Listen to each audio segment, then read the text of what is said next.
બીટીઆરઈ ખાતેની સરકારી જમીન બચાવી પાડવાના મુદ્દાની ગંભીરતાને સમજી કોર્ટે તપાસ પોતાના સમક્ષ રાખી તેમજ કલેક્ટર ગાંધી વિરુદ્ધ તપાસનો દોર ચાલુ કર્યો। વધુ વિગત સાંભળીએ એડવોકેટ સંદીપભાઈ શાહ સમક્ષ કે શું કહે છે સમગ્ર મુદ્દો।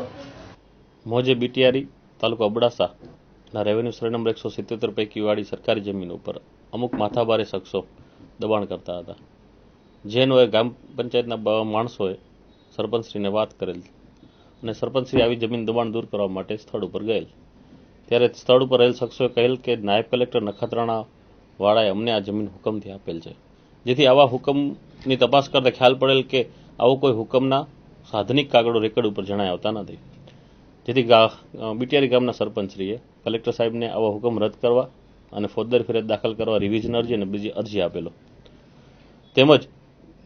આ બાબતે ગામજનોએ પણ અરજી આપેલ કે આવા શખ્સો ઉપર ફોજદારી ફરિયાદ દાખલ કરો અને દબાણ દૂર કરો,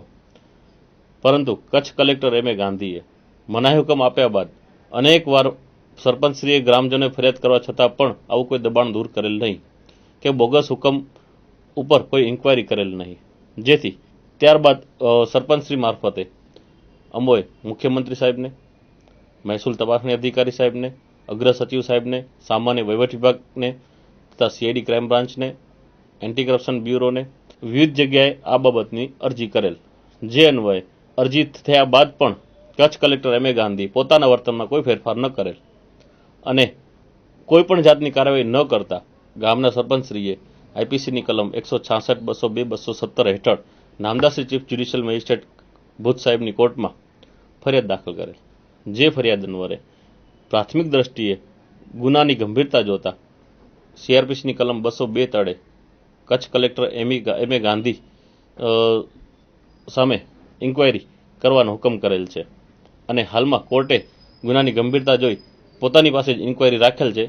અને હાલમાં તે ઇન્કવાયરી ચાલુમાં છે। તેમ છતાં કામગીરી ચાલુમાં હોતા મામલતદારશ્રીએ ખુદ તલાટી સર્કલને હાજર રાખી પંચોની સમક્ષ વાદગ્રસ્ત જમીન ઉપર દબાણ ચાલુમાં છે, કામ ચાલુમાં છે, મનાઈ હુકમ હોવા છતાં મનાઈ હુકમનો ભંગ થયેલ છે તેવું પંચનામું કરેલ, તેમજ વાદગ્રસ્ત જમીન સિવાય પણ સરકારી જમીનમાં દબાણ ચાલુ છે અને તેમાં પણ કામગીરી થાય છે તેવું પંચનામું અને અહેવાલ કલેક્ટર શ્રી એમ એ ગાંધીને મોકલાવેલ, પરંતુ તેમ છતાં પણ એમ એ ગાંધી આ બાબતે કોઈ જ સક્ષમ પગલાં લીધેલ ન હતા।